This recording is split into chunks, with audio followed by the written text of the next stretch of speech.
The test is in 4-part, Part 1, Part 2, Part 3, and Part 4. Now look at Part 1. Part 1. You will hear a telephone conversation between a hotel receptionist and a customer. First, you have some time to look at questions 1 to 5.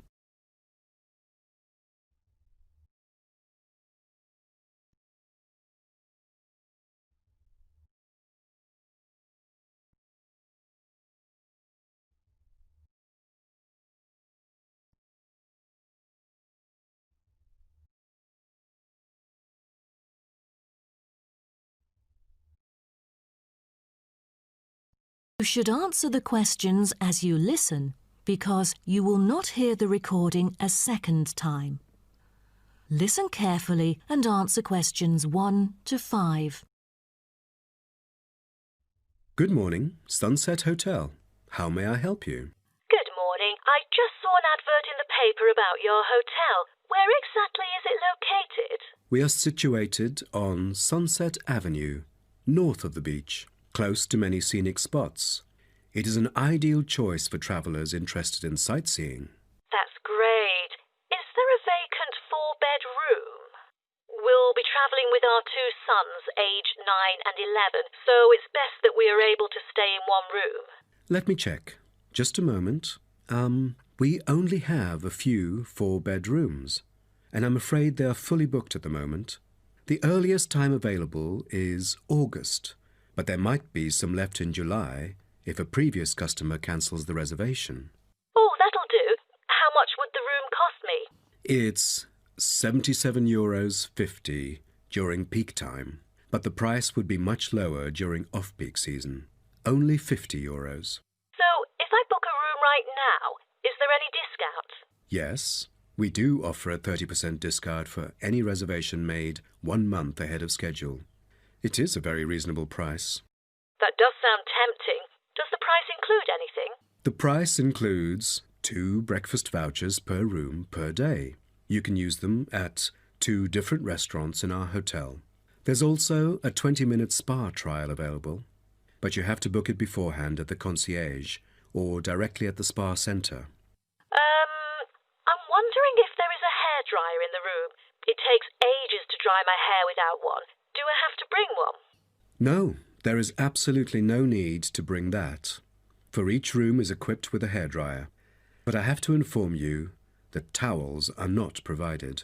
You'll have to bring your own, or hire some at the front desk. Oh, I see. Before you hear the rest of the conversation, you have some time to look at questions 6 to 10.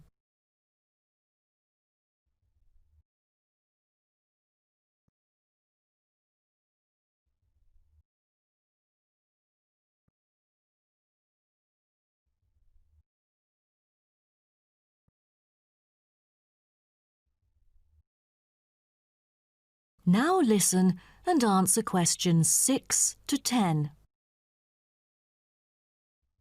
Before making a reservation, can you tell me a little bit more about your hotel? Sure, no problem. We aim to please our guests by providing impeccable service at all the modern amenities, trying to make them feel at home. In the lounge, there are a list of books, ranging from contemporary literature to classic poetry, free for any guest to read. There is also a games room, offering a number of indoor games, including popular board games like Monopoly, as well as the beloved table soccer.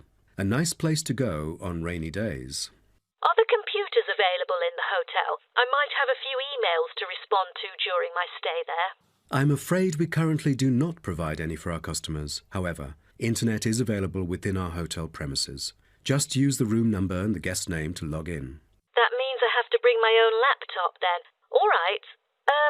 Because I'm travelling with my 2 sons, is there anything that they might be interested in? Yes, a popular activity here for children is collecting shells on the beach. Our hotel has a private beach. When there are very few visitors, you can take a stroll down the beach with your children and enjoy some quality family time, undisturbed. That sounds nice, but you see, my boys really love adventure. Is there something more exciting for them to participate in? We do have bicycles ready for hire.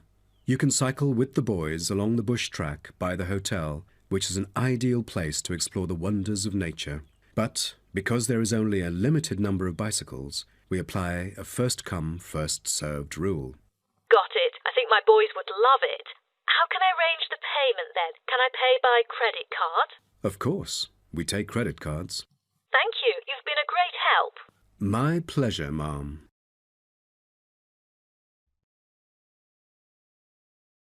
That is the end of part 1.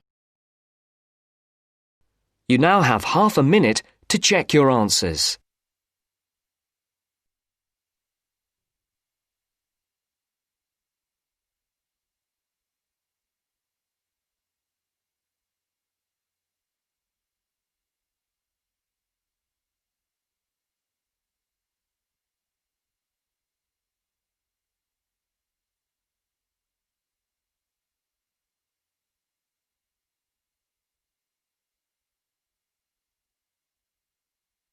Now turns to part 2. Part 2. You will hear a speech given by a man called George Dyson about Northfield Sports Complex. First, you have some time to look at questions 11 to 16.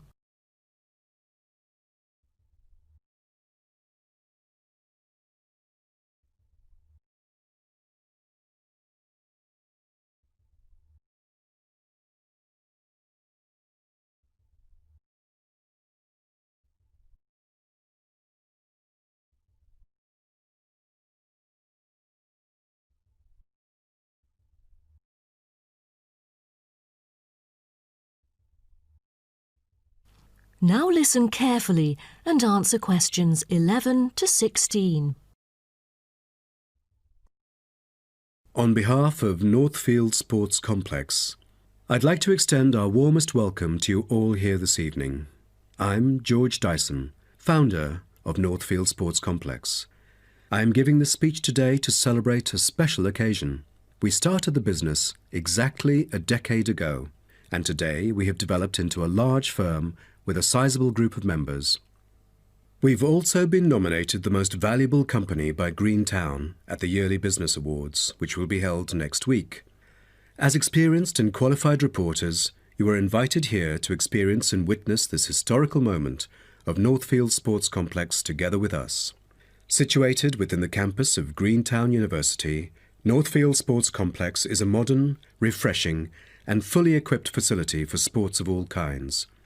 As part of its commitment to the local community, Northfield Sports Complex is available not only to school children, but also to local residents. It offers a wide range of facilities including a 25-metre swimming pool, paved walking and jogging paths, a well-equipped fitness gym, all-weather pitches, indoor courts for table tennis, tennis and other sports, as well as a renowned skating rink. Different age groups can all find the right sports to participate in. That's why local residents enjoy working out here. As a result, natives here are healthier than most of the people within our nation. The whole town is very proud of having nurtured 2 world champions who were once both trained right here in our skating rink. Thus, it has become the ideal venue to learn to skate and have fun.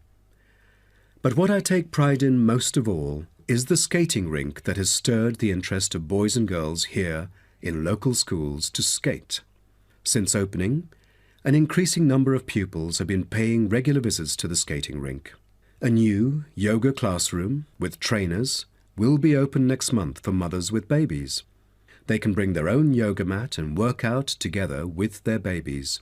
This will be a great way for them to get healthy and meet other mums. There will also be a brand new gym open to the pensioners in the near future.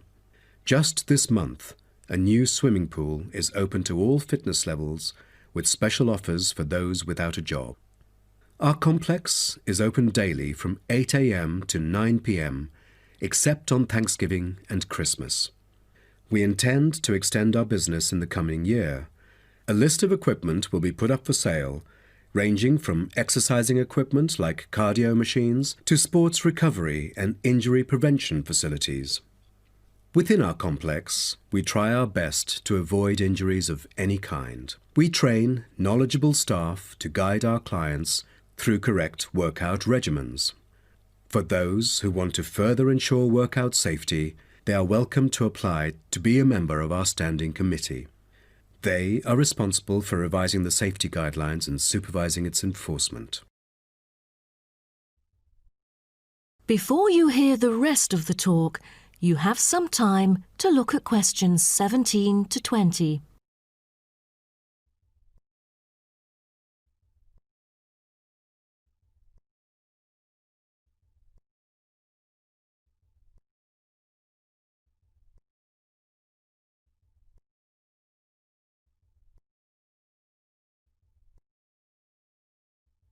Now listen and answer questions 17 to 20.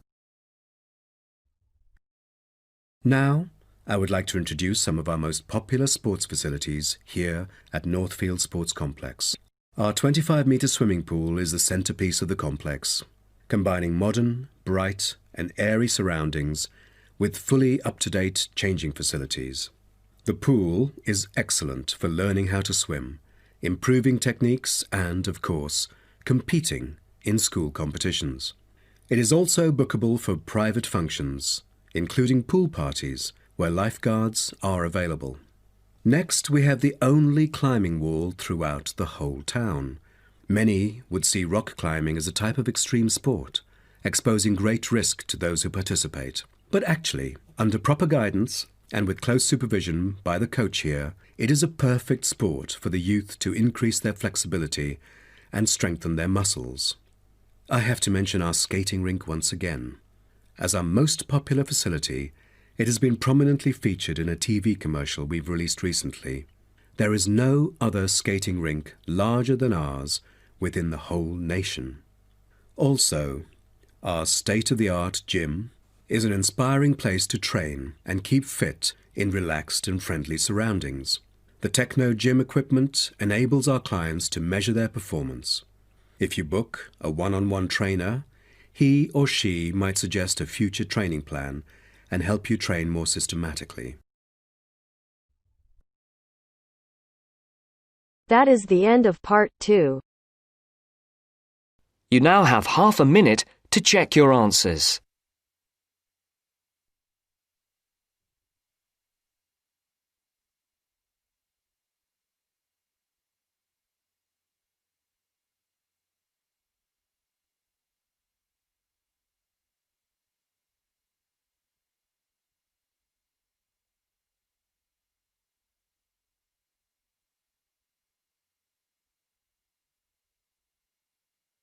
Now turns to part 3.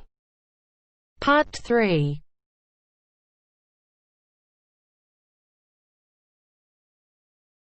You will hear a conversation between two students working on a presentation. You have 30 seconds to look at questions 21 to 24.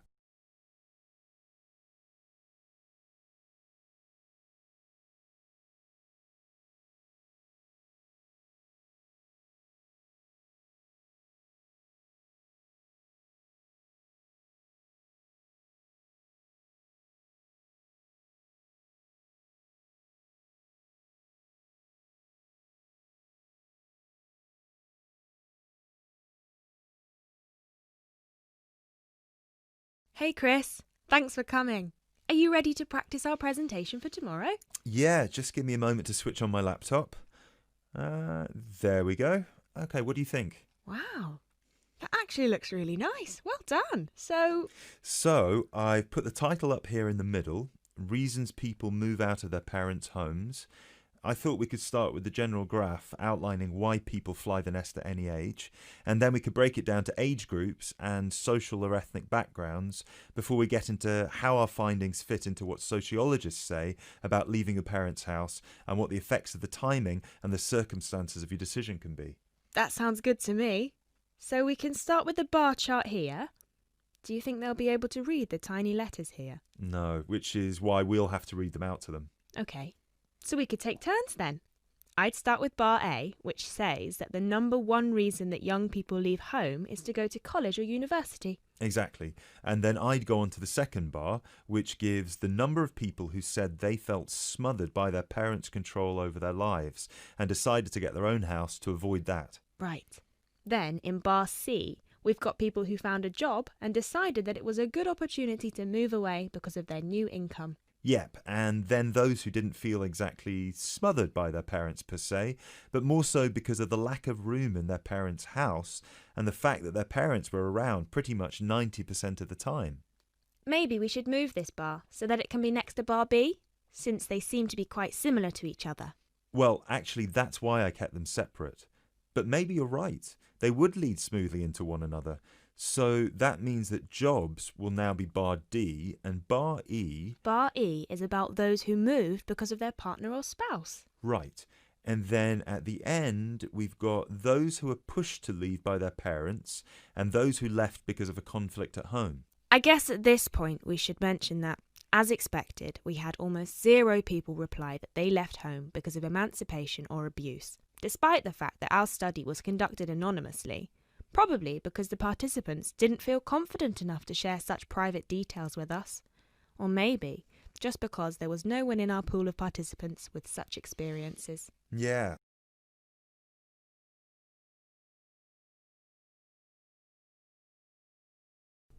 Before you hear the rest of the talk, you have some time to look at questions 25 to 30.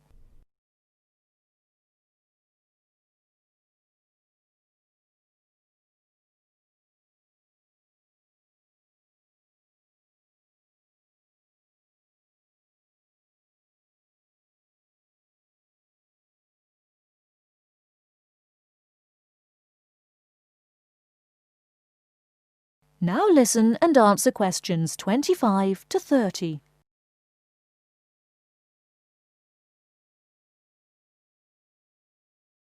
So then we can break it down to age groups and show these 4 different graphs for our 4 age groups.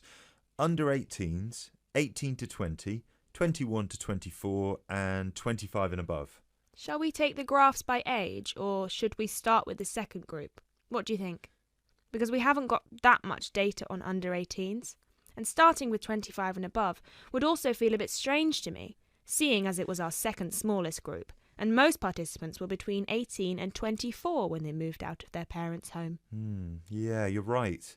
Perhaps we should start with our 2 biggest groups and then move on to the other 2. So, you can present 18 to 20, and I can present 21 to 24, and then we can maybe present the other 2 groups together.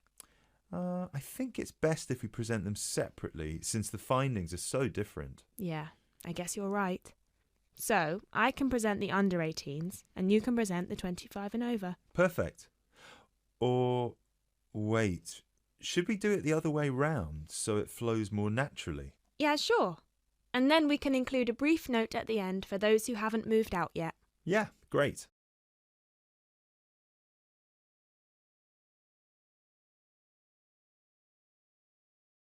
Excellent.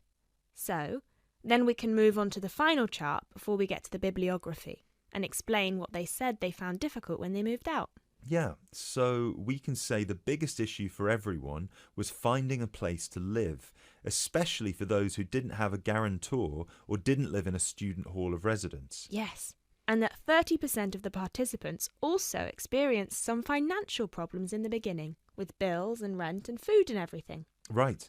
Then an even larger number reported that they didn't expect to miss their family that much, but ended up visiting their parents' home often just to see them and spend some time with them. Although, we should probably cut that number down a notch to exclude those who went back home just so their parents could cook and do their laundry for them.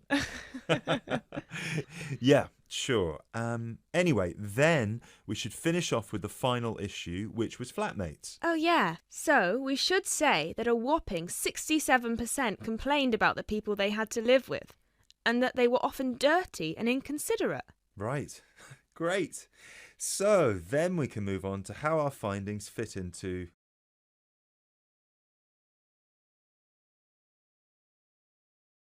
That is the end of part 3. You now have half a minute to check your answers.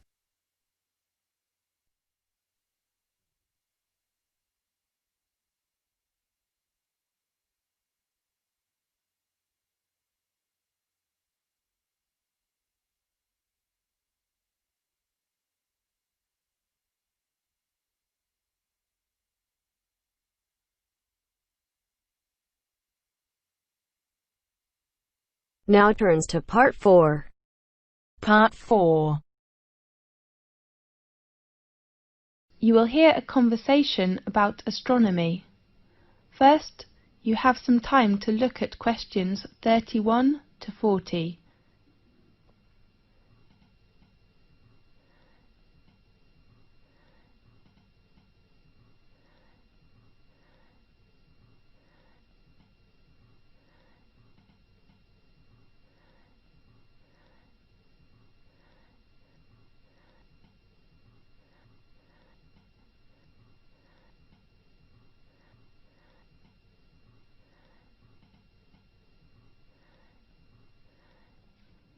Now listen carefully and answer questions 31 to 40.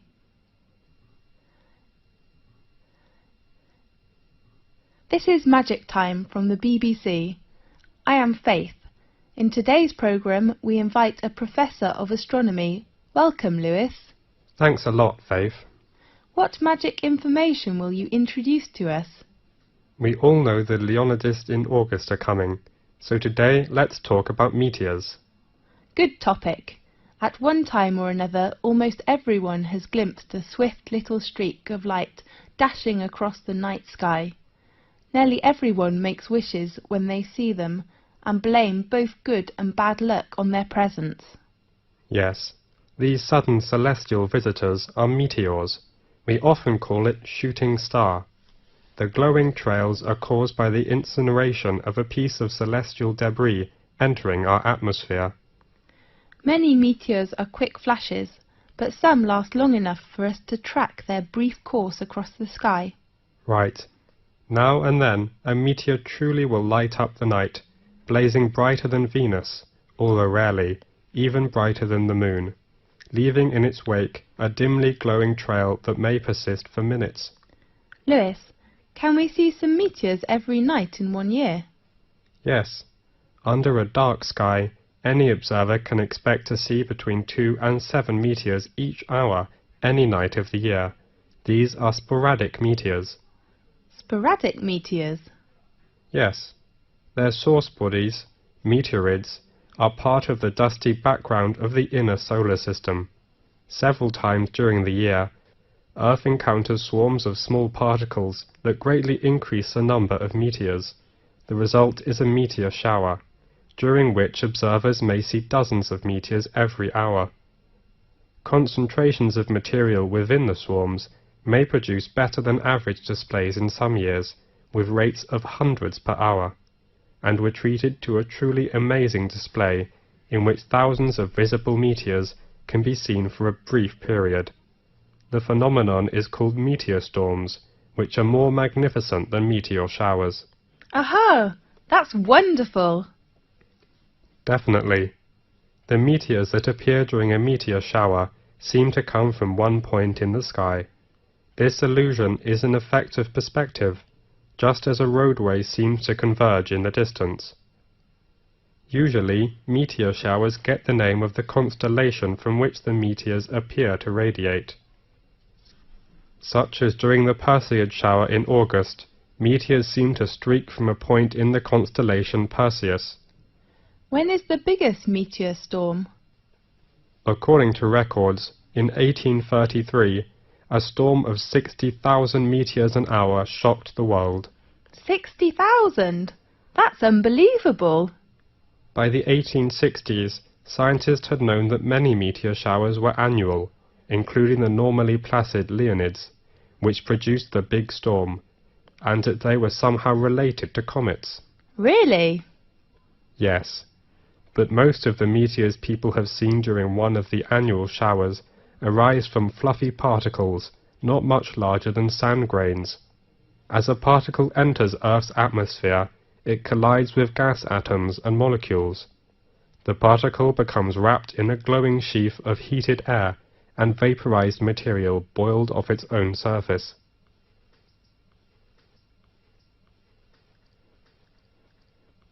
Whether meteor is very near to us when it appears? No, in fact, it is an illusion. However, even well-trained professionals can be fooled.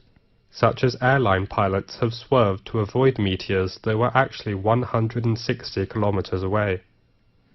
A meteor that appears brighter than any of the stars and planets is a fireball. Fireball? That's so interesting. Yeah. Most meteors are seen 80 to 120 kilometers above the ground.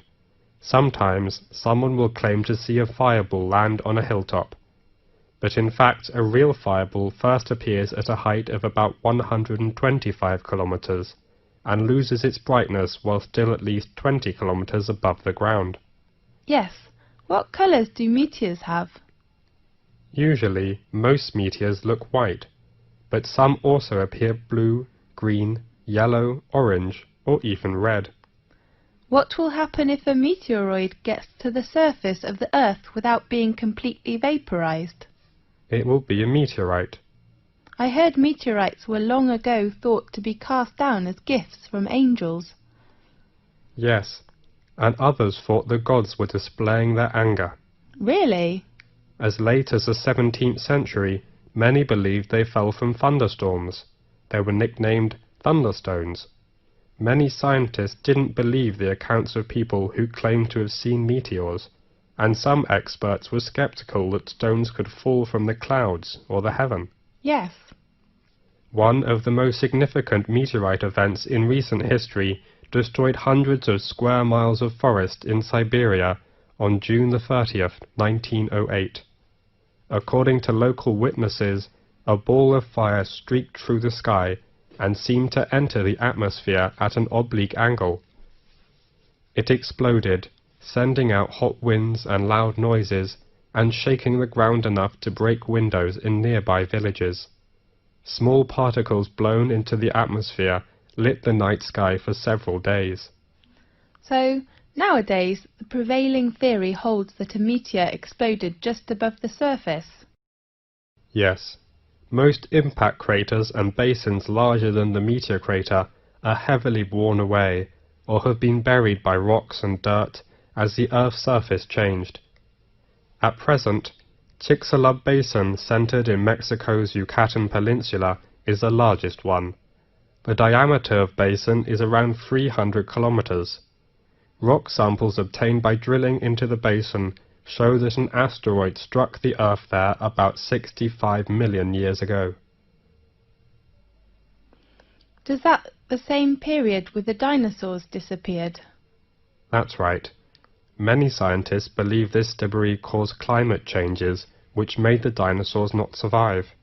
We do really hope that will never happen again. Right. OK, thanks for watching today's programme. See you next week. That is the end of part 4. You now have half a minute to check your answers.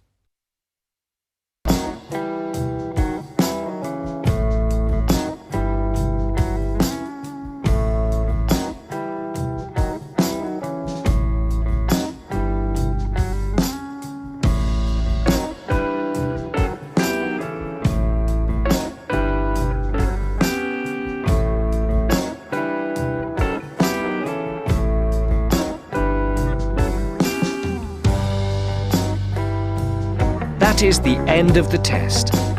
You now have 10 minutes to transfer your answers to your Ielts Listening answer sheet.